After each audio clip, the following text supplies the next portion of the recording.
Hello, it is Bible Scribe. Thank you for joining me.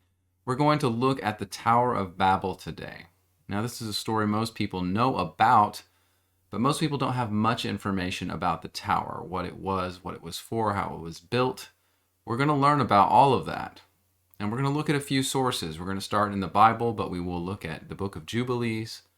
The Book of Jasher particularly has most of the story we'll be looking at, but also an obscure reference by Sir Isaac Newton, the physicist, about the tower. So we're going to examine all of that. We're going to gather clues, and then we're actually going to do some research on where the Tower of Babel might have been located. So we'll start our investigation on the Tower of Babel in the Bible itself. In Genesis chapter 11 is where it talks about this. So we're going to read quickly through what it says there just to refresh our memory. But starting in verse 1 of chapter 11, "And the whole earth was of one language, one speech, and it came to pass, as they journeyed from the east, they found a plain in the land of Shinar, and they dwelt there. And they said to one another, Go, let us make brick and burn them thoroughly. And they had brick for stone and slime for mortar." Now, I just wanted to, I highlighted this verse because I want us to make note of what's being said, because later on we're going to hear more detail about these specific things. They talk about making brick, burning them thoroughly, and it says so they used brick for their stone, for the material they used to build the tower. But they also, it says, used slime for mortar. So we're going to find out more about what that slime might be in another source we're going to look at. Continuing in verse 4, "And they said, Go to, let us build a city and a tower, whose top may reach unto heaven, and let us make a name, lest we be scattered abroad upon the face of the whole earth." And again, I highlight this little section in here about building the city and the tower whose top may reach to heaven. So again, this is the concept that we're going to see repeated. We're going to have detail added to it. And we will spend more time talking about what this tower was actually for as we go forward. Continuing in verse 5, "The Lord came down to see the city and the tower which the children of men built. And the Lord said, Behold, the people is one. They have one language, and this they begin to do. And now nothing will be restrained from them which they have imagined to do. Go to, let us go down and confound their language, that they may not understand one another's speech. So the Lord scattered them abroad from thence upon the face of all the earth, and they left off to build the city. Therefore the name of it is called Babel, because the Lord there did confound the language of the earth. And from there did the Lord scatter them abroad upon the face of the earth." All right, so that's the Bible's account of the Tower of Babel, and that's really all we get. The people made brick. They wanted to build a city, and they wanted to build a tower that the top might reach unto heaven. And then God comes and stops the whole thing and scatters them upon the face of the earth, changes all their languages so that they all speak different languages and can't understand anyone anymore, to keep them from doing this thing. And I want to make mention too of the thing that the Lord says here about the people being one, meaning being unified and having one language, and they're not going to be restrained from doing what they have imagined to do, meaning not that they are going to be able to do anything they want to do, but what they are purposing to do with this tower. He recognized that they would be able to achieve their goal with this tower. And so the only thing we understand about that at this point is that the top of this tower was to, quote, reach into heaven. So we're going to learn more about that as we go forward and try to understand what that means, because, we have to ask ourselves, were they really thinking that we're going to be able to build a tower that could reach into heaven, the height of heaven, or whatever that was considered to them of the day? So we'll learn more about that as we go.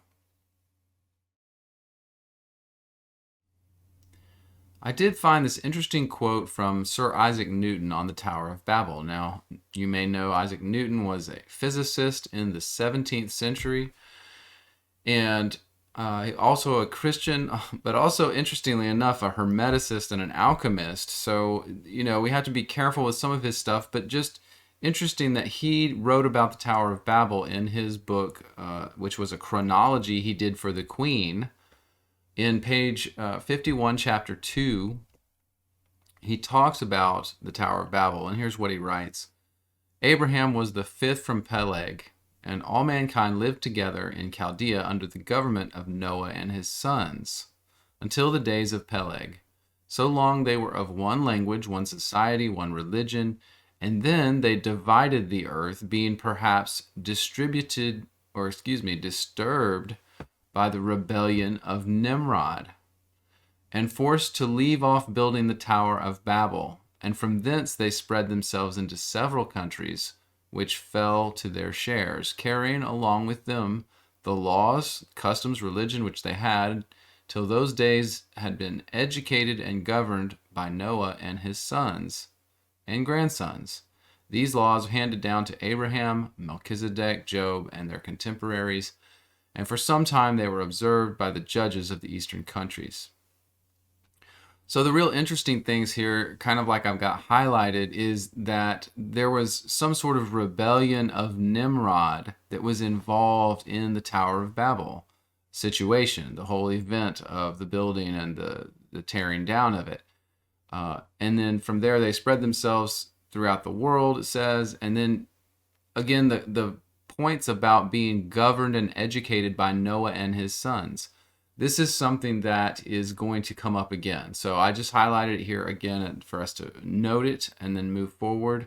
But very interesting. We get a little more detail here from Isaac Newton, not too much, but does start to add to our knowledge of what might have been happening at the time, involving Nimrod and also Noah and his sons.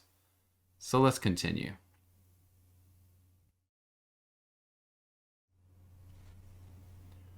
And now we come to the Book of Jubilees. Now, there is not a whole lot more information, but there is a little bit. Again, we're gathering our clues so that at the end of this, we have ways we can figure out more about, we can extrapolate information about what we've studied. And so we'll go ahead and touch some points here in the Book of Jubilees. I'll just go over what I've got highlighted here. This is chapter 10 of the Book of Jubilees. In verse 20, it says, they began to build, and in the fourth week they made brick with fire. The brick served them for stone. This is similar to what the Bible said about this. And it says, and the clay which they cemented them together with was asphalt, which comes out of the sea and out of the fountains of the water in the land of Shinar. So I don't know if you've ever seen in the ocean, sometimes you will run across a hard black rock, and it is a tar that it's made in the ocean. It just is a kind of natural thing that happens, and apparently that might have been some of what they used to make to use for the mortar to cement their bricks together as they built this tower. It's very interesting information, gives us very specific information about how they built this. Then we move on to verse 21. It says, and they built it for 43 years. So we know now the time frame of the build was 43 years. It says its breadth was 203 bricks, and the height of a brick was the third of one. So it was a third high. Its height was a third of the width of the brick. And its height the total height of the tower amounted to 5,433 cubits and 2 palms.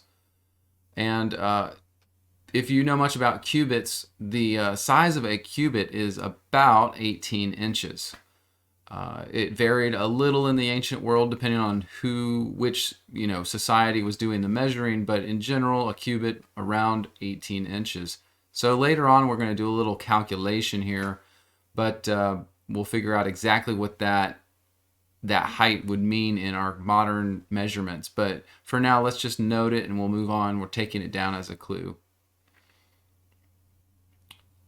In verse 22, again, the Lord talks to them or says to us. Now, okay, this is interesting. It says in verse 22 here, and this is a little more information than the Bible gives us again. But it says, and the Lord our God said unto us, behold, they are one people. They begin to do this thing. Nothing will be stopped. They won't be stopped from doing it. But what God says, he says unto us. Now, who is the us? You have to understand the context of the Book of Jubilees to understand this. But the the narrator of the Book of Jubilees is an angel. He calls himself an angel of the presence of God, of which I believe he says there are 7. And so this is the Lord in this text, whether this is, you believe this or not, this is what this text is saying. The Lord is speaking to his little council of angels of the presence of God. And so that's what it means when it says the Lord said to us. It's God speaking to his highest order angels, talking about these people. They're doing this thing, and they're not going to stop. They're going to accomplish it if we don't go down and do something. God, again, speaking to his angels, saying, let us go down and confound their language. So it's just interesting that he brings angels into it in this picture in the Book of Jubilees. In verse 23 of chapter 10, Jubilees here, it says, the Lord descended and we descended with him. So again, reaffirming the angels might have been involved in the confusion of speech, the separation of the peoples and scattering them. And so just another note for us to take as we are collecting clues here. I think that's about it in the Book of Jubilees. It does say more about the Tower of Babel event in general, but we're not going to go through all of that in the sake of time.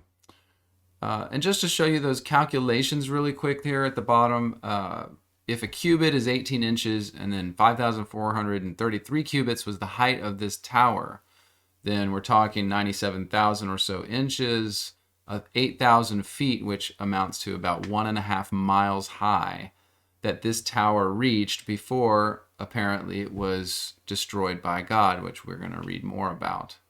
But a very interesting number. 1.5 mile high tower is quite a feat of engineering. So definitely want to take note of that if this is the correct measurement again. And that's something we can't really verify, but it is good to know this is one source that does give us a measurement of the height. So at least we have an idea from one source on how that might have been.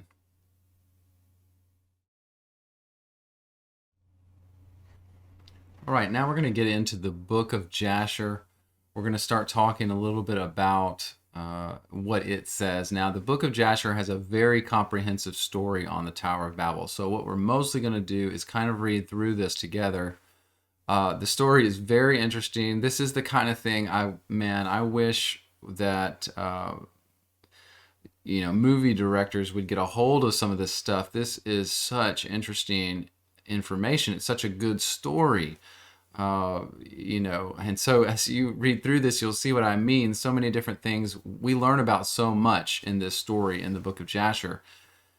Things about Noah and his sons. We're going to learn about Nimrod. We're going to learn about Abraham and him growing up in Terah's house and what happened there.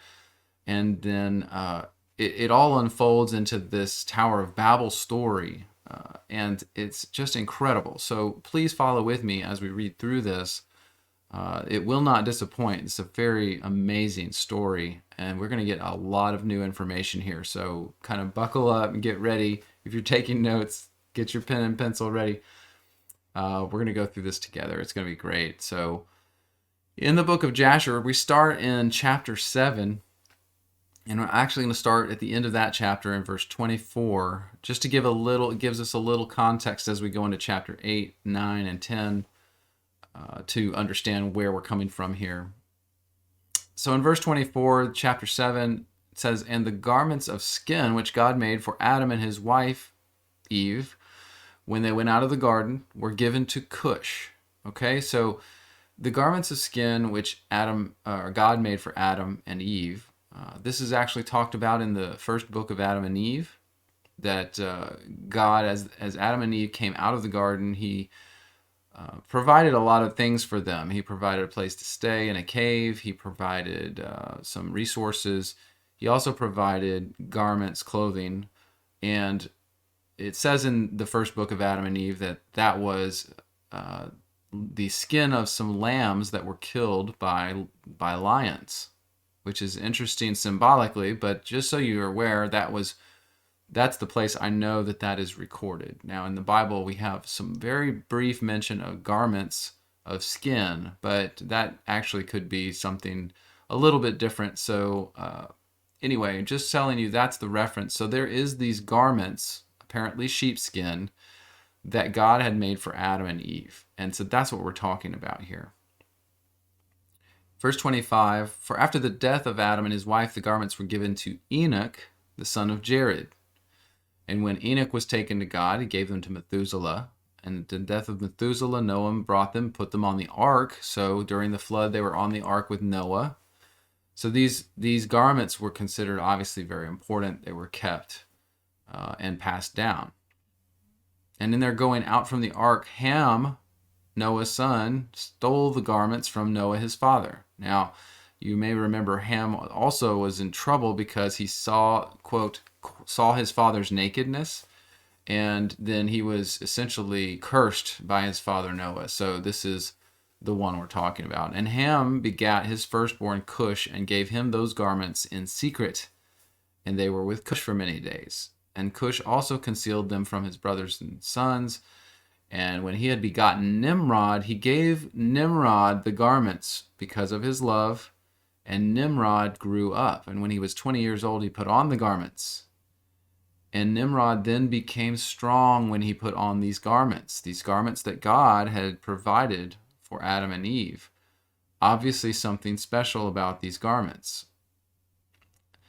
So Nimrod puts on these garments, and God then gave him might and strength, and he was a mighty hunter in the earth. Yes, a mighty hunter in the field. He hunted animals and built altars and offered up the animals before the Lord.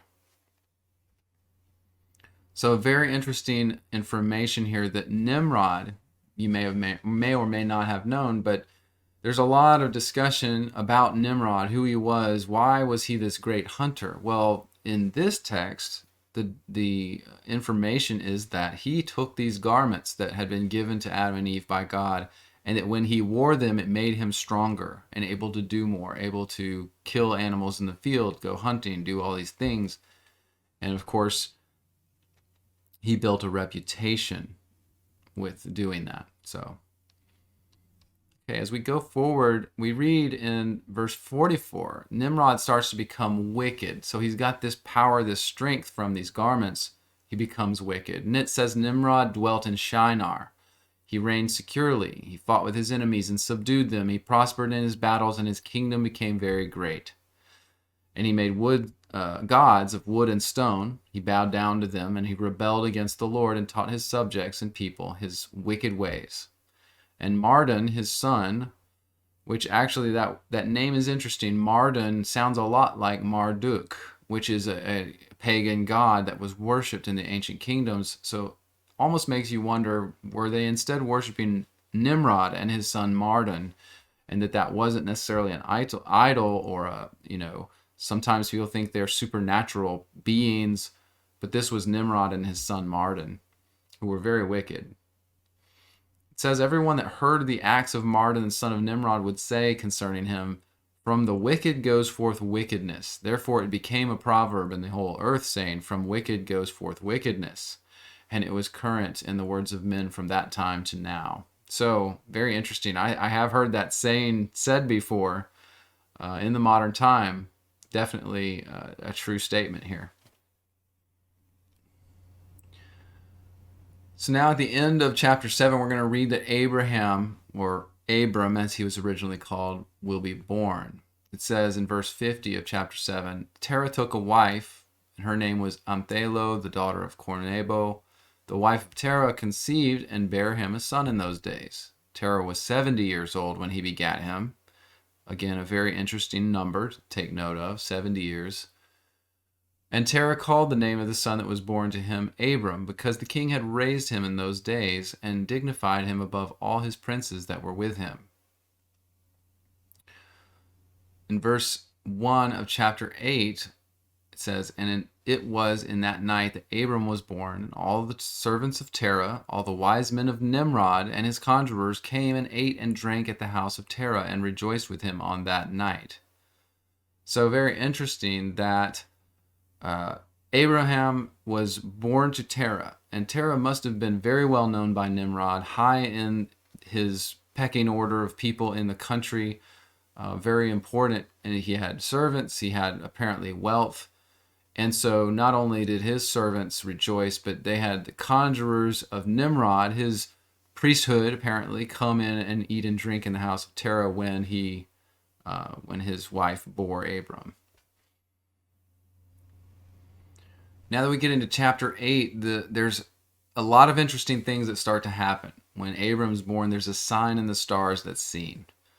In verse 2, it says, "When all the wise men and conjurers went out from the house of Terah, they lifted their eyes, and they saw a large star from the east. It came from the east in the heavens and ran across the heavens and swallowed up the 4 stars from the 4 sides of the heavens. And all the wise men and the king and his conjurers were astonished at this sight. The sages understood the matter, and they knew it was important. They said to each other, 'This betokens the child that has been born to Terah this night, who will grow up and be fruitful and multiply and possess the earth. He and his children forever. He and his seed will slay great kings and inherit their lands.'" You know, this verse 4 almost harkens back to the Abrahamic promises of God to Abraham.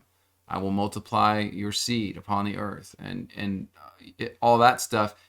And God even shows Abraham the stars and says that is how your children will be, how your progeny will be, as multiple as the stars. And so this is interesting because it's kind of like God gave these conjurers the same information through what happened in the stars that night as Abram was born to Terah. So amazing information here. Amazing that they saw this and that it was a very consistent message from God about what was going to happen with Abraham. Verse 5, "And the wise men and conjurers went home that night then, and in the morning all the wise men and conjurers rose up early and assembled. And they spoke to each other and said, 'Behold, the sight we saw is hidden from the king,'" meaning Nimrod. "It hasn't been made known to him. And should it be known to the king in the latter days, he'll say to us, 'Why have you concealed this from me?' And we will all suffer death." They knew that if they didn't tell Nimrod right away what was going on, that he would have them killed. So, of course, they decide to tell King Nimrod. So in chapter 8, verse 8, "And they did so. And they all went to the king and bowed down to the ground and said, 'May the king live, may the king live. We heard that a son was born to Terah, the son of Nahor, the prince of thy host. And we yesternight came to his house. We ate and drank and rejoiced with him. And when we went out of the house of Terah to go to our respective homes, we saw in the heavens, we saw a great star coming from the east. The star ran with great speed and swallowed up the 4 great stars from the 4 sides of heaven.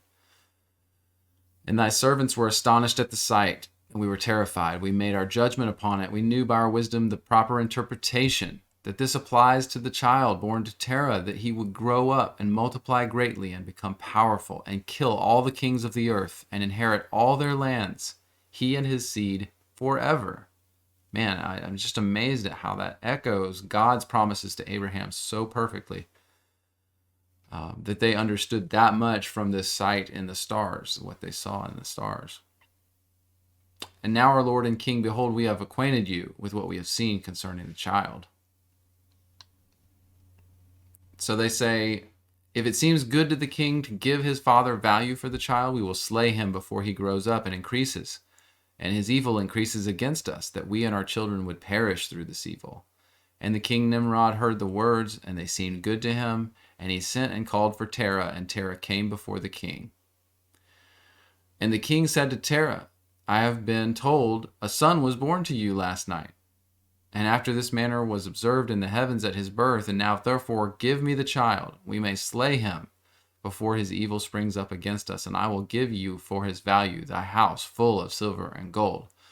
So Nimrod here is, of course, willing to pay Terah for him to give the child over so they can kill the child, Abraham, and keep his descendants from multiplying and growing and taking over and destroying them. I mean, that's what they see in this star vision that they see. So what's interesting is now Terah, he's not stupid. Terah doesn't want to give up his child. So there's an interesting way he goes about approaching this with King Nimrod. It says in verse 17 of chapter 8, Terah answers the king and says to him, Lord and king, I've heard your words. Your servant will do all that you desire. But, my lord and king, I will tell you what happened to me last night, that I may see what advice the king has. So what's interesting here is Terah is going to redirect the king to a different thought, a totally different story. He's going to go totally off track and distract the king, but also at the same time make him understand that the child Abram is valuable to Terah. He doesn't want to give him up and shouldn't have to. And it's very interesting how he does that. In verse 19, Terah says to the king, Aon, son of Mored, came to me last night, saying, Give me the great and beautiful horse that the king had given you, and I will give you silver and gold and straw and provender for it. And I said to him, Wait till I see the king concerning thy words, and behold, whatever the king says, that's what I will do. So he has a guy come to him and offer him money for a horse that the king Nimrod had given to Terah. And Terah says, wait, I'm going to see what the king will say concerning this, what Nimrod himself would say. So he's putting this in Nimrod's lap and forcing him to make the decision that he wants him to make for his son Abram. You'll see how that plays out. So Terah says, Now, my lord and king, behold, I've made this known to you, and what advice would you give that I could follow? And the king heard these words. His anger was kindled, and considered him in the light of a fool. And the king said to Terah, Are you so silly or ignorant or deficient in understanding to do this thing, that you would give your beautiful horse for silver and gold or straw? And so he's making this decision that Terah is going to now transplant over to Abram. Nimrod says, Are you so short of silver and gold that you should do this thing because you cannot obtain straw to feed your horse? What is silver and gold to you, that you should give away the fine horse that I gave you, which there is none like it in the whole earth? And the king stopped speaking. Then Terah answered, said, Like unto this the king has spoken to his servant. I beseech you, Lord and king, what is this which thou said to me, saying, Give thy son that we may slay him, and I will give you silver and gold? Do you see how he transfers right back over to Abram? And Nimrod has now caught himself because he answered in regards to this horse, yeah, you shouldn't give up the fine horse. Well, this is Terah's child. So obviously, Terah has now trapped the king to say, oh, yeah, you shouldn't do that. But Terah says, you said to me, give my son over that you could slay him, and I'll give you silver and gold. But what shall I do with that after the death of my son? Who will inherit me? Who will succeed me? Surely then at my death, silver and gold will return to the king who gave it. And when the king heard the words of Terah and the parable he brought before him, it grieved him greatly. He was vexed. His anger burned within him. Of course, he knew he was trapped at this point. So Nimrod then commands, based on this, Terah saw the anger of the king was kindled against him. He answered to the king, saying, All that I have is in the king's power. Whatever the king desires to do to his servant, let him do. Yes, even my son, he's in the king's power. Without value in exchange, he and his two brothers that are older than he. So Terah does say, in the end, because this king, of course, Nimrod, he's powerful. He could slay Terah at the drop of a hat. But Terah says, you do whatever you want to do. We've gone through this, but it's all up to you in the end. The king says to Terah, No, but I will purchase your son for a price. And Terah said to the king, I beseech you, Lord and king, let thy servant speak a word. Let the king hear the word. Let my king give me 3 days' time to consider this matter within myself and consult with my family, considering the words of my king. And he pressed the king greatly to agree to this. And the king hearkened to Terah. And he did so and gave him 3 days' time, and Terah went out from the king's presence and came to his home. So King Nimrod is convinced, at least, he doesn't go back. He still wants to kill this child. And he was angered at Terah for using this parable to trick him and exposing that he was, doing something unjust. But in the end, the king still wants the child. And Terah says, well, if you're going to take the child, please give me 3 days to figure this out and consider the matter, essentially to grieve for the loss of his child. and the king does submit to that. So it's interesting what's going to happen next. It's interesting. Let's read on.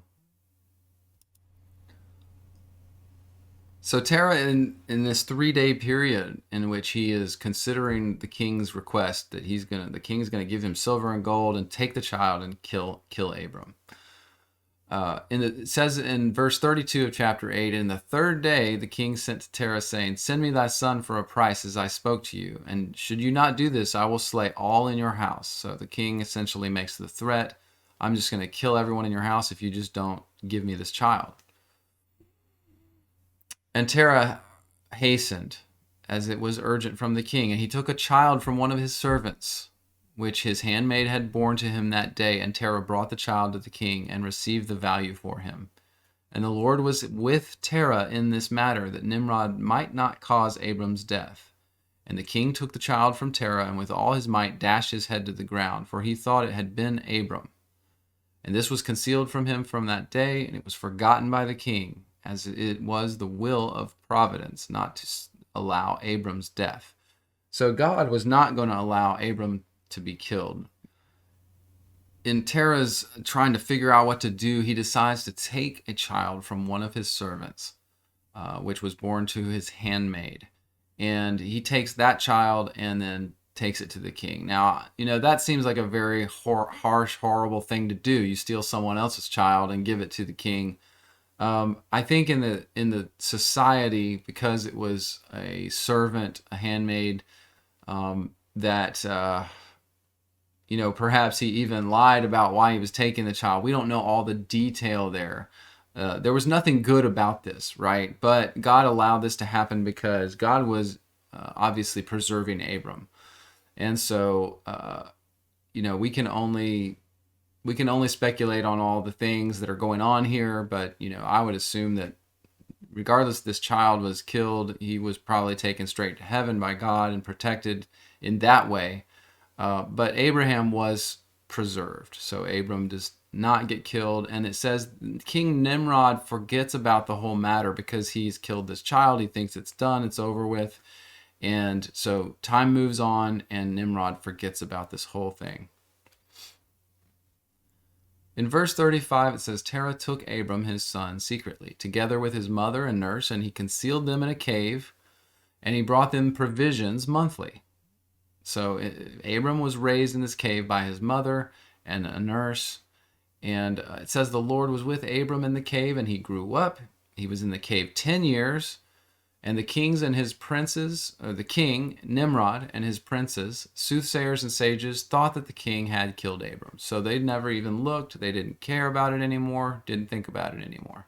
But Abram grew up in this cave, nurtured by his own mother and a nurse, and was just fine. So now in chapter 9, there's a little discussion about the years that go by and Haran, Abram's oldest brother. But the main point here is in verse 4 of chapter 9. It says, in the 10th year of Abram's life, in those days, Abram and his mother and nurse went out from the cave because the king and his subjects had forgotten the whole thing. So now continuing in chapter 9, verse 5 and 6, when Abram went out of the cave, he went to Noah and his sons, Shem. And he remained with them to learn the instruction of the Lord and his ways. Now, do you remember when we looked in the Book of Jubilees? And I think Newton's comments even mention Noah and his sons. Well, this is because of the long lifespans, Noah and his sons, Ham, Shem, and Japheth, they were still alive. And so this is saying Abram, when he was 10 years old and came out of the cave, he went and started to learn and live with Noah and his son Shem. He learned the instruction of the Lord and his ways. So he starts learning about God. And no man knew where Abram was, and Abram served Noah and Shem, his son, for a long time. And Abram was in Noah's house, it says, 39 years. And Abram knew the Lord from 3 years old, and he went in the ways of the Lord until the day of his death, as Noah and his son Shem had taught him. And all the sons of the earth in those days greatly transgressed against the Lord. They rebelled against him, they served other gods. And they forgot the Lord who created them in the earth. The inhabitants of the earth made to themselves at that time every man his own god, gods of wood, gods of stone. They could neither hear nor speak nor deliver.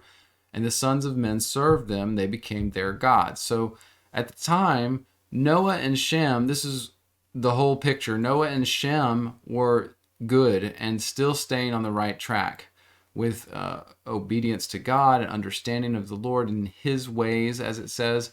And Abram now, after, from 3 years and up, he is learning these ways of the Lord, and he's learning from Noah and his son Shem, while all the others, including, as we're going to see, Abram's father Terah, start serving fake gods. They start building idols, gods of wood and stone, and they start serving those gods in the ways that the pagan cultures do in that time period. And so I did bring up here, we've got it's a genealogy tree of the Bible, from the patriarchs forward, just so you can see where Abraham and Noah are on this. So let me zoom in on it a little bit. Okay, I think that's pretty good. Yeah, so you can see now Noah is highlighted up here, and as it goes down, you see Shem right under him. This is the Noah and Shem we're talking about, of course. And as the generations go down, you see it's about 7 or 8 generations to Abraham down at the bottom. And you see Terah right above Abraham. But just so you see how many generations could go by, and you still have your great, great, great, great, great grandfather, Noah, or whatever it is, and Shem, his son, to teach you. Think how amazing and how powerful that is, and how that was back in those days. Just, I can't even imagine having that kind of heritage, around. You can talk to your ancestors. They're still alive. They're not dead. So amazing to understand how that all worked at the time. And think too about how that those garments of Adam's were passed down through all these guys, through Methuselah we read, and then Noah, and then Ham stole them and gave them to his son Cush, and they passed down to Nimrod. So very interesting how that all worked out too. Now we start to learn about Terah and the gods that he served, and how this affects Abram, or Abram affects this. In chapter 9, verses 7 and forward, the king and all his servants and Terah with his household were then the first of those that served gods of wood and stone. So it says, in fact, Nimrod and his servants and Terah, this was the first group of people since Noah that had really started serving these built idols, like fashioned items. I think the name for them in Hebrew is teraphim, idols of wood and stone. And they made, by the way, some small ones that were like handheld. They made some larger ones that stood up on their own as statues. But in verse 8 here, it says, Terah had 12 gods of large size, made of wood and stone. And after the 12 months of the year, he served each one monthly. And every month Terah would bring his meat offering and drink offering to his gods. And thus did Terah all his days. Very interesting, the number 12 here. Now, there's a little background that we could go into here on the, he says he made a god for each month of the year. Now, the months of the year, by the way, were based on what we call the zodiac, but it's not really the zodiac at this time. It was called the Mazzaroth. It's the Hebrew name for the constellations of the zodiac, and that's what the zodiac came from, is the Mazzaroth. That was before the zodiac. And so at this time, they already knew about, of course, all the stars and the constellations. So in making these gods after the months of the year, it probably had something to do with those constellations, those symbols of what we call the zodiac or the Mazzaroth, and that Terah was now worshiping gods in this way. So this tells you kind of the origin of how this stuff kind of started. If this is true, and this is the first instance of this idol worship, and it's connected to the Mazzaroth, the constellations in the sky, we start to understand a little bit more about these ancient pagan cultures. In verse 9, it says, all the generation were wicked in the sight of the Lord. They thus made every man his own god, but they forsook the Lord who had created them. And there was not a man found in those days in the whole earth who knew the Lord, except Noah and his household. And all those who were under his counsel knew the Lord in those days, including, of course, Abram. Now, this little section in chapter 9 of the book of Jasher is one of my favorites because it's Abram. He's judging his father Terah's idol worship and comparing that to what he understands from Noah and his teaching and reckoning with it. And he's looking around him at creation, and it's just amazing. I love the way this reads here, but it says in verse 11, Abram the son of Terah was waxing great in those days in the house of Noah, and no man knew it, and the Lord was with him. The Lord gave Abram an understanding heart. He knew all the works of that generation were vain, and that their gods were vain and of no avail. And Abram saw the sun shining on the earth, and Abram said to him, surely now this sun that shines upon the earth is God, and him I will serve. So he looks at the sun first. He sees the sun shining on the earth and says, surely this is God, and I'll serve him. He's trying to grapple with what he sees in nature and compare it to God and what he knows of God. Verse 14, Abram served the sun in that day, and he prayed to him. And when evening came, the sun set as usual, and Abram said within himself, surely this cannot be God, because the sun set, it came, it went away. And Abram still continued to speak within himself. Who is he that made the heavens and the earth? Who created upon the earth? Where is he? And night darkened over him. He lifted his eyes toward the west, north, south, east. He saw the sun had vanished from the earth. The day became dark. And Abram saw the stars and moon before him. He said, surely this is the God that created the whole earth as well as man. And behold, these his servants are gods around him. And Abram served the moon and prayed to it that night. But in the morning, when it was light and the sun shone, Abram saw all the things the Lord had made upon the earth. And he said, surely these are not gods that made the earth and all mankind, but these are the servants of God. And Abram remained in the house of Noah, and there knew the Lord in his ways, and served the Lord all the days of his life. All that generation forgot the Lord and served other gods of wood and stone, and rebelled all their days. So this is Abram, wrestling with understanding God from creation. And he tests it. He thinks about, maybe the sun is God himself. And he sees that the sun comes up, but it goes down. It vanishes. So he's like, it's not God. It's not the nature of God. It changes. God never changes. He's probably saying things like that within himself. He's discussing it, debating it in his mind. Then he sees the sun, the moon, and the stars, and says, maybe that's God. And it, of course, is the same thing. He sees it all changing, and he says, this cannot be God. God must be different. He must be outside of this. So I just think that's a very interesting passage, especially from such an old, ancient writing, talking about Abram wrestling with the concept of God and who he is and where he is. Now, in the middle of chapter 9, verse 20, we start to see the plans for the tower, that how this is going to dovetail from the story of Abram into the Tower of Babel story. And King Nimrod reigned securely, it says. All the earth was under his control. So Nimrod was king of everything at this time. All the earth was of one tongue, and all the words were, the language was the same. And all the princes of Nimrod and his great men took counsel together.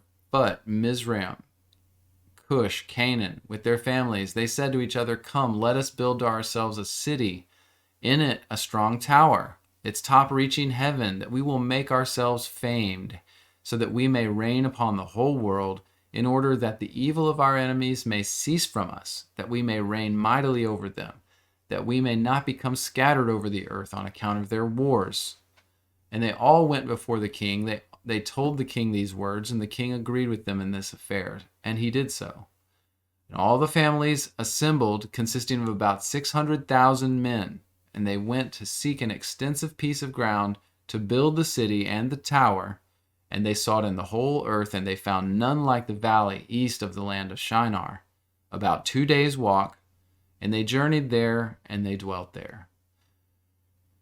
So amazingly enough, Nimrod has gained control of much of the area and this is the area of where we call modern day Iraq. It's in the kind of Fertile Crescent area that all this was taking place. And we're actually going to look at some maps later on, and we're going to look at that area. But just so you realize the area he's in, and he's gaining so much control that he wants to then spread his fame further into these other kingdoms where they have had wars with other people groups and other, probably, obviously, either descendants of the other sons of Noah, or perhaps there's still some issue of the Nephilim going on, where there's now, because the Bible says even that there was a second incursion, that there were giants in the days of before Noah and also after that.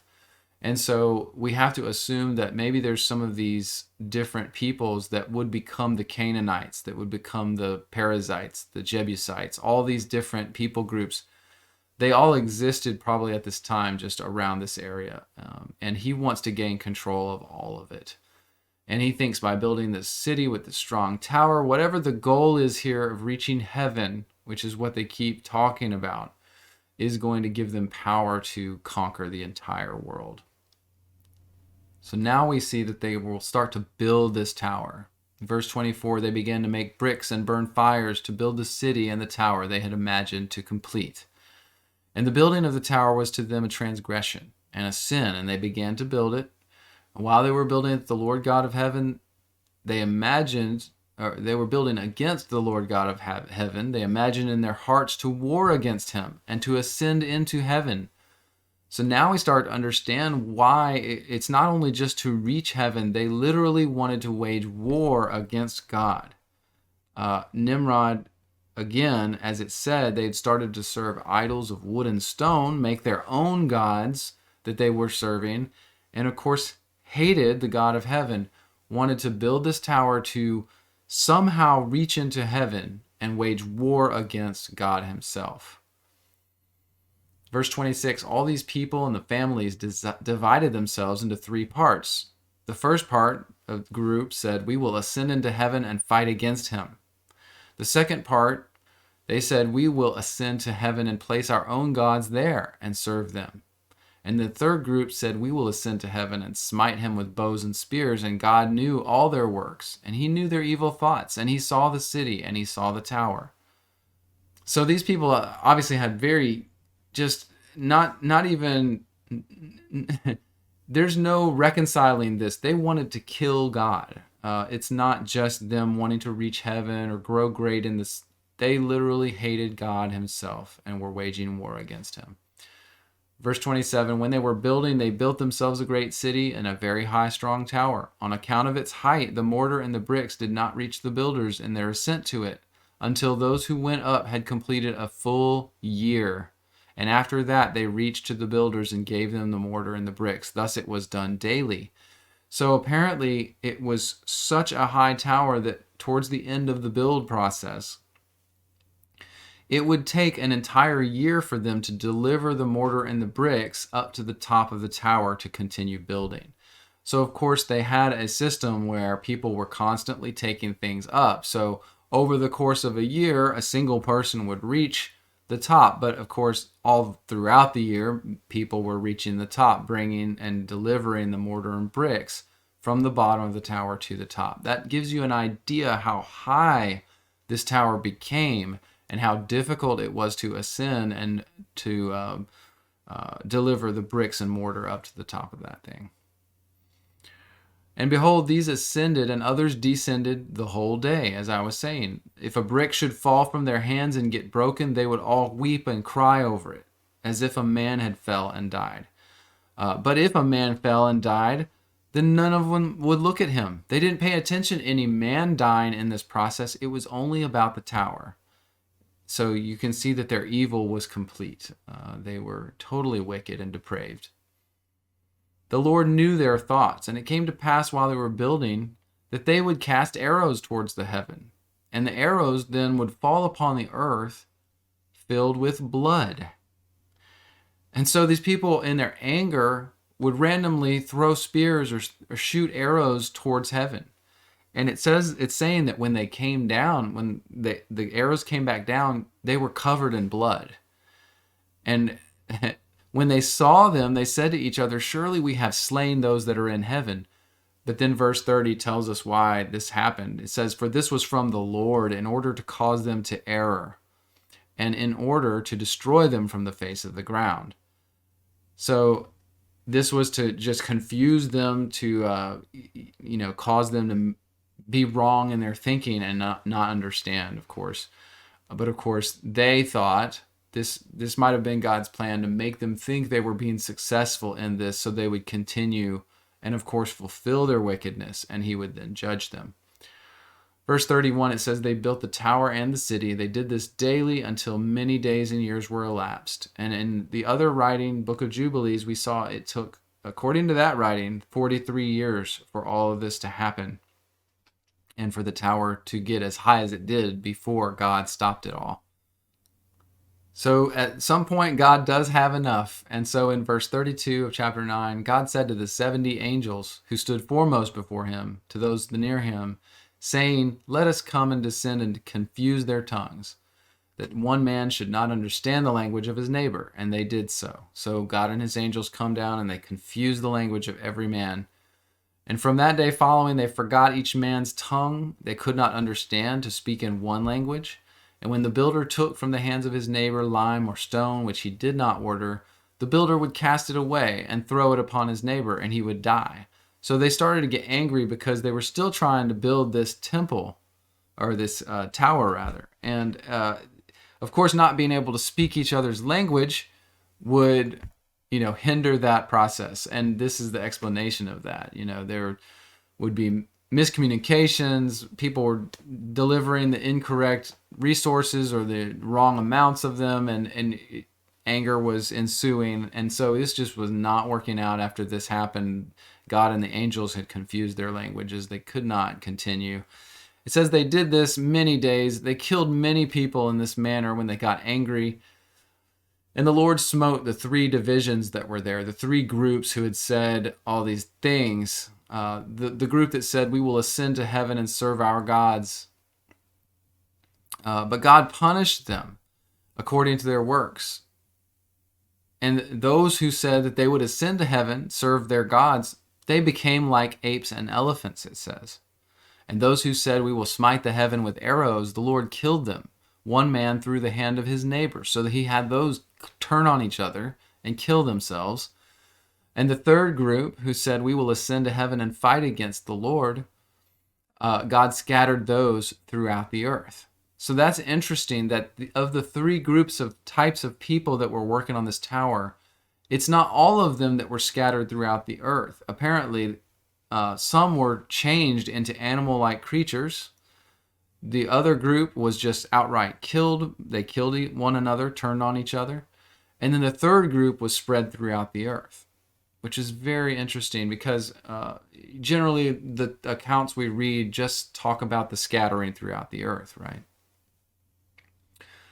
And those who were left amongst them, when they knew and understood the evil which was coming on them, they gave up on the building. They stopped building the tower, and it also became scattered upon the face of the whole earth. And they ceased the building of the city and the tower. Therefore, he called that place Babel, for there the Lord confounded the language of the whole earth. Behold, it was at the east of the land of Shinar. And as to the tower which the sons of men built, the earth opened its mouth and swallowed up 1/3 of the part thereof. And a fire also descended from heaven and burned another third. And the other third is left to this day, and it is of that part which was aloft. And its circumference is a 3 days' walk. So a third of the tower sinks into the ground. A third is then burned, and then the other third is left, it says, to this day. Now, that's an interesting statement. Where is it? We're going to talk more about the possible location here in just a minute.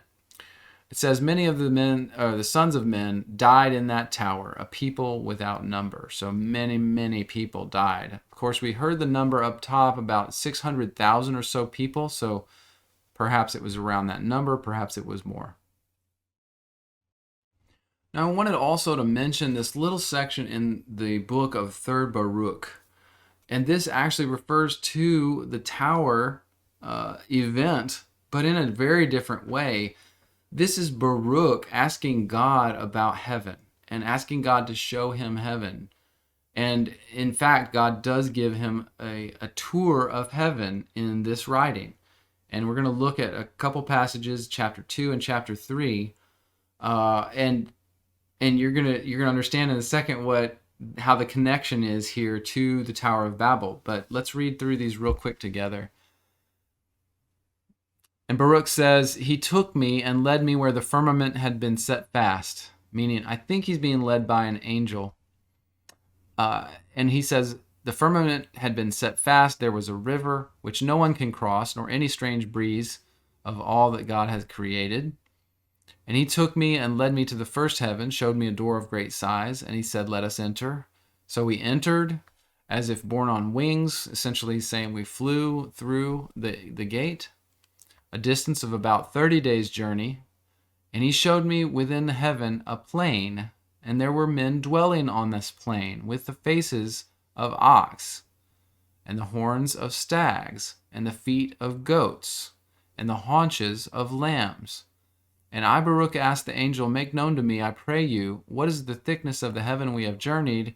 And then he says, in verse 6, he says, 'I pray thee, show me what are these men.' And he said to me," and this is the men he's talking about that have the faces of oxen, horns of stags, feet of goats, and haunches of lambs. And the angel says to him, 'These are they who built the tower of strife against God, and the Lord banished them.'" So interesting that we heard in the book of Jasher that a group of the people that had been building on the tower were turned into animal-like creatures. And this is Baruch in heaven with an angel being shown around heaven, and he is shown this group of animal-like men, creatures that are actually described almost as you would describe a centaur, with a face of an ox, but horns, the feet of goats like hoofed feet, and the haunches of lambs.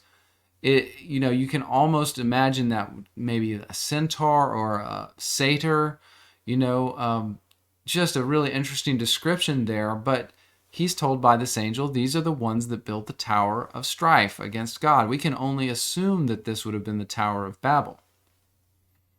So moving to chapter 3 in 3rd Baruch, the angel of the Lord took me and led me to a second heaven. He showed me there a door like the first, and we entered. 6 days' journey, and he showed me there also a plain. It was full of men whose appearance was like that of dogs, and whose feet were like those of stags. And I said to the angel, 'Pray thee, Lord, tell me who these are.' And he said, 'These are they who gave counsel to build the tower. For they whom thou seest drove forth multitudes of both men and women to make bricks, among whom a woman making bricks was not allowed to be released in the hour of her childbirth, but brought forth the child while she was making bricks, and carried her child in her apron, and continued to make bricks. And the Lord appeared to them and confused their speech when they had built the tower to the height of 463 cubits. And they took a gimlet and sought to pierce the heaven, saying, 'Let us see whether the heaven is made of clay, or of brass, or of iron.' And when God saw this, he did not permit them, but smote them with blindness and confusion of speech, and rendered them as you see." So again, Baruch is taken now to the second heaven, and he sees another plane. He sees more men-like creatures with the appearance of dogs and the feet of stags. And the angel says to him, "These are the ones that counseled together to build the tower, and then drove the people to do it, and forced them." Essentially, it sounds like there was obviously cooperation with the people, but they were probably driven a bit too by these people who were now imprisoned in this level of heaven on this plane, and given the form of a creature like a dog or a stag. And these are the ones that forced people to make those bricks for the tower, and even would not allow a pregnant childbearing woman to bear her child, to stop long enough to bear a child. Just crazy to think of how this is describing things. And now we have more of a picture of this whole narrative, this whole story, amazing information here from Third Baruch about what happened, what he saw in heaven, and how this angel told him these people were punished for what they did. So now that we've read all these different sources, we can kind of piece together our clues and perhaps even figure out the location of the Tower of Babel or get close to it. So let's go through the clues that we've gathered so far about the tower. In Jubilees 10:20, we read about the clay being cemented together with asphalt that came out of the sea and out of the fountains of the water in the land of Shinar. So talking about this tar-like substance that's kind of naturally formed in the oceans is kind of what they would use for the cement in some fashion. Then in Jubilees 10:20, we read that they took 43 years to build this, so it was a very long build process to even get it to the point where it was before God knocked the thing down. We also read there that the breadth was 203 bricks and the height of a brick was the third of its width. So we have to talk about bricks, like what size bricks are we thinking about? A modern brick that's used to build houses these days is about 3 inches by 2 inches by 8 inches. Okay, that's the size of you can hold it in my hand like this. But we need to think about the ancient times and what size bricks they used in general in different structures. The one I immediately thought of being the Great Pyramid, which is supposedly one of the oldest pyramids by far in the land of Egypt right now. And the bricks inside the Great Pyramid are an average of 3 tons in weight. But now they go up to the size of 80 tons. So this gives us a little perspective on what the bricks of the Tower of Babel might have been like. We're not talking about people just grabbing a few bricks under their arm and running up the stairs. We're talking about them delivering these huge tonnage bricks up a huge structure. And that we read it went on daily. They were always moving bricks up the structure for building and mortar. And so this was a huge undertaking, a huge process. Also in the same verse, we read about the height of the tower being 5,433 cubits and 2 palms high. And this amounts, as we calculated before, to 1.5 miles or so. A very high structure, higher than anything we've got today, for sure, by far. So a very tall structure. And of course, we don't know that that's the exact measurement. We can't assume we're perfectly right on that. But if that's even a possibility, then we know this thing is much higher than we probably would have ever imagined. Jasher 9, verse 23, we read that the valley, or where this tower was built, the valley, the flat plain it was built on, was at the east of the land of Shinar, about a 2 days walk from, I guess, the center of Shinar, or the city perhaps. And in verse 38 of Jasher 9, we read that the circumference, now this is a key point here, the circumference of the tower was a 3 days walk. So I did a little research on walking and what's an average amount of mileage for a person to walk per day if they're doing it regularly, in a travel type situation. These people at this time tended to travel more by foot than we do now. So an average walk per day, mileage per day for a person walking is about 8 to 12 miles, depending on the person. And so we're going to use the figure of 10 miles for our calculating. So to try to calculate the diameter, like how wide across might this tower have been if the circumference was a 3-day walk. So 10 miles per day times the 3 days, that would be a 30-mile circumference. And then if we do the calculations to figure out the diameter, so just looking at the tower, from the width of it would be 9.5 miles. So that's a pretty wide structure, wider than anything I've seen. So if the base of this tower was 9.5 miles across, that it gives you an understanding of how it could have possibly been 1.5 miles high. Well, it was 10 miles across at the bottom. So that gives you a little perspective. So when I was considering the size of the bricks, perhaps that the people used to build the Tower of Babel in Nimrod's day, I thought immediately of Baalbek. There's a temple of Bacchus at Baalbek, and surrounding that area there are lots of these megalithic stones that were used in some type of construction. Modern scholars don't even know really what all these stones were used for, but here's one. It was one of the stones called the Trilithon. This stone particularly that this man is standing on is a 75 or 80 ton stone, a brick, if you will. You can see the shape of it. It's a perfect brick. But it just makes me wonder, like, could this have even been possible? This is the type of brick they used to make the Tower of Babel.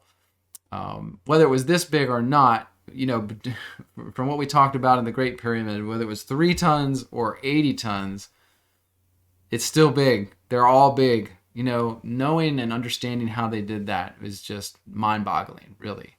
But just something to think about as we consider the Tower of Babel.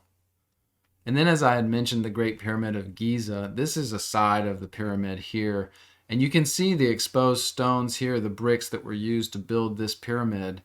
And we can only assume that the Great Pyramid is actually considered by some scholars to have been built before the flood, before Noah's flood. So if that's true, then it is contemporary in some ways with the Tower of Babel or thereabouts. So again, perhaps these are examples of the bricks that were actually used to build the Tower of Babel. And you can see here grown people walking around on these bricks, and the bricks themselves are almost as tall as the people. It gives you an idea of the size and scale of these bricks that were used.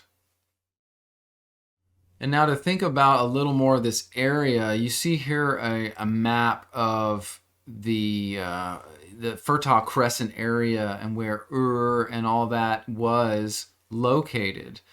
And you can see this person, and I love this website, by the way, a website by Stephen Rudd. It's been around for a very long time. It's at bible.ca if you want to see that website. But this map of his is very interesting, and it shows us where his conception of the location of the Tower of Babel is on that map. You see it right there in the middle, kind of. But the Persian Gulf down at the bottom, and then the Tigris-Euphrates going up through here. This is the area of everything in Abraham's time, but especially the Tower of Babel.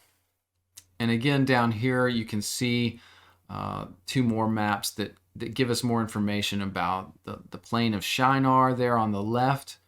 That's what I was looking for, is how do we determine where the plain of Shinar is? And this is the conception of where that is. Right as the rivers, the Tigris and Euphrates, diverge from the Persian Gulf, then that is the plain of Shinar between the two of them. So that is the conception. Now you can see on the right a more modern map, but then colored in and labeled with the old places. I think that one of the things that we'll see is that the tributaries and the rivers have probably changed their position, their location from where they were originally. There's been a little movement over the centuries, right? So whether that's man-made, I don't know all the ins and outs of it, but I do believe that the structure of those rivers is not exactly the same as it was back in the time that we're talking about with the Tower of Babel. But they're probably pretty close.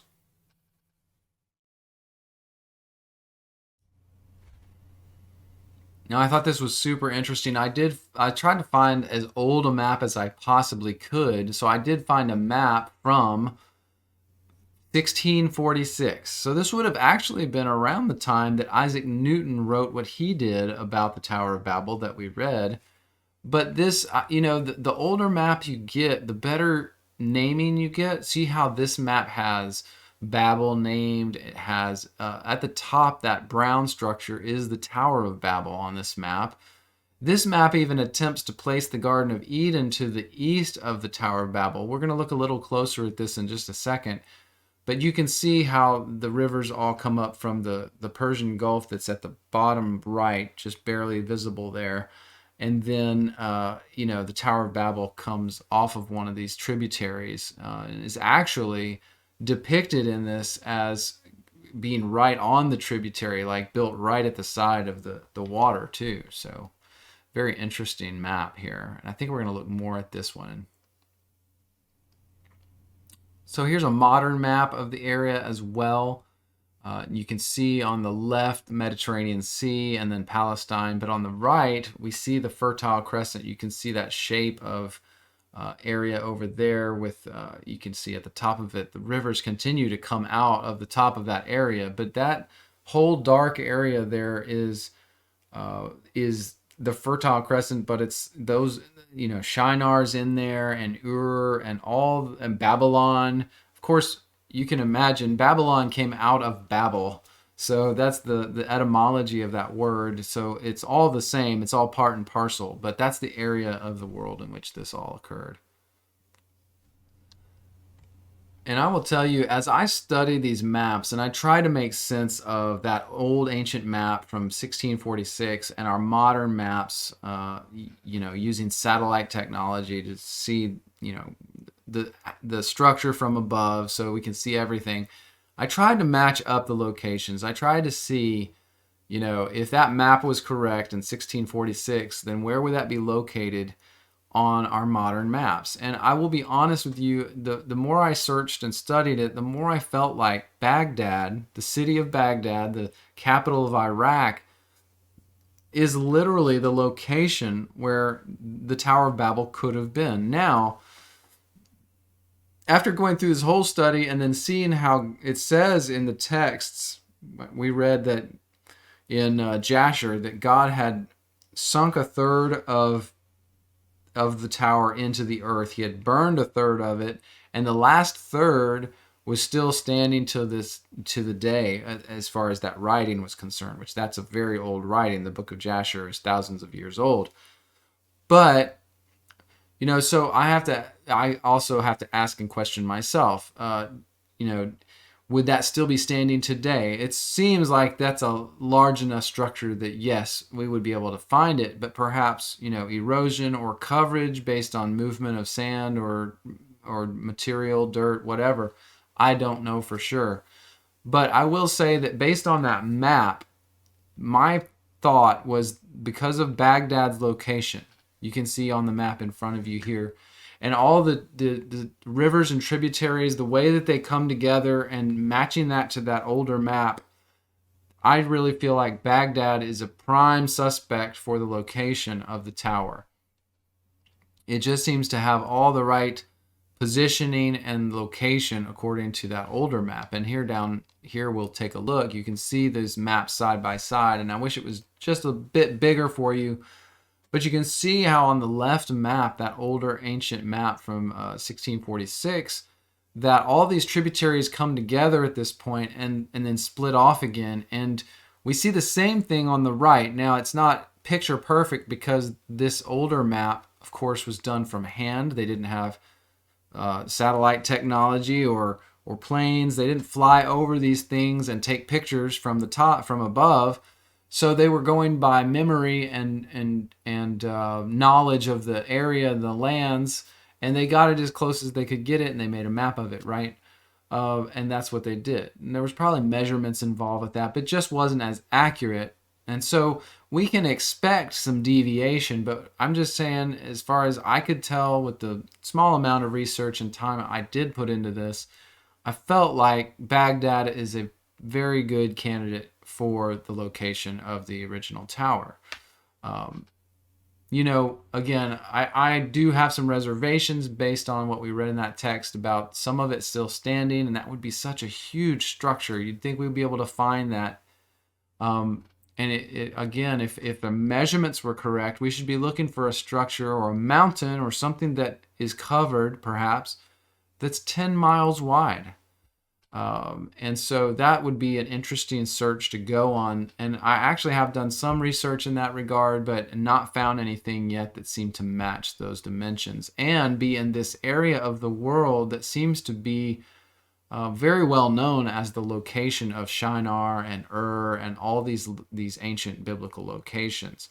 So it would have to be in this area if we did find any remnants of the structure itself. But again, I just felt like based on this map and the descriptions of being the east of the plain of Shinar, that this is a prime location. So I at least wanted to get a chance to show you guys on a full map that's, zoomable, and we can go in and look at all of this stuff very clearly. Here's the Middle East, Saudi Arabia, the Arabian Peninsula, and Palestine, and the Fertile Crescent's in here. So we're going to just zoom in on this so you can kind of see it in action. Want to get a good idea of where all this is.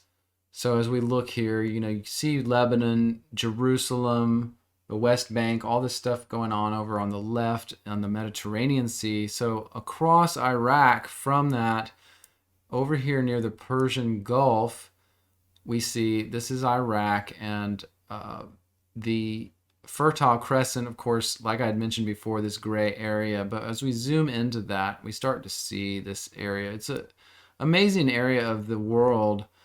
But as you can see, the tributaries coming off the Persian Gulf and becoming these rivers, this river being called the Shat al-Arab, and I think that these rivers have all changed names now. They don't use Tigris and Euphrates anymore, although this is called the Tigris up here. I don't know if you can see that.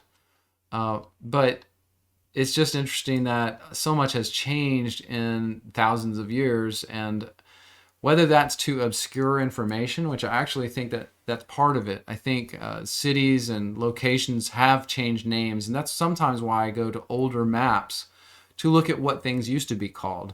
Always helps. But as we go in here and you see, I think you can probably easily see that these rivers that come off the Persian Gulf create this very fertile area instead of a desert, it's fertile, which is odd, first off, but that was the whole thing back then. That's why all these cities were in this area.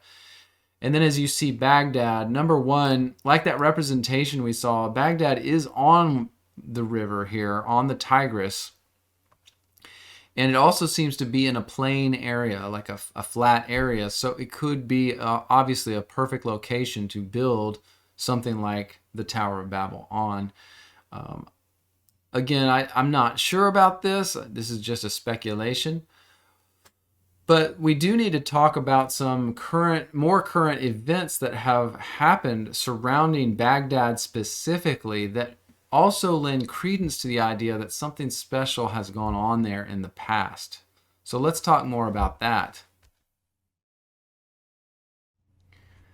So after all this, you see kind of the interest that this generates for me. There's so much going on in this story, and it's the birth of Abraham, it's his growing up years, and then that culminates in Nimrod and his conjurers and pagan idol worshippers gathering the people to try to build him a kingdom and a tower that's going to, quote, reach into heaven.